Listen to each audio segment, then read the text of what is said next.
Hello বন্ধুরা, welcome to my tiny world. দেখো, আমি একটা ছোট্ট মিনি ব্লগ নিয়ে হাজির হলাম।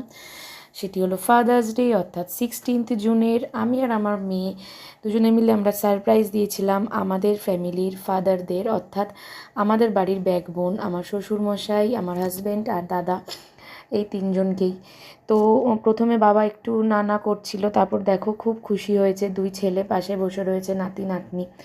তো আমার বাবা অনেক দিন আগেই গত হয়েছেন, কিন্তু বাবার স্মৃতি রক্ষার্থেই আরও বিশেষ করে এই দিনটিকে উদযাপন করি, নাহলে বড্ড বাবাকে মিস করি এই দিনটায়।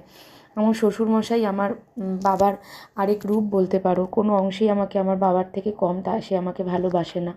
বটবৃক্ষের মতোই আমাকে আগলে রাখে, এবং আমাদের প্রতিটি ফ্যামিলি মেম্বারকেই সে বটবৃক্ষের মতোই আগলে রাখে। তো তাকে একটা স্পেশাল দিন উপহার দেবো না তা কি হয় বলো? তো আমরা সবাই মিলেই অ্যারেঞ্জ করে এই দিনটাকে আরও বেশি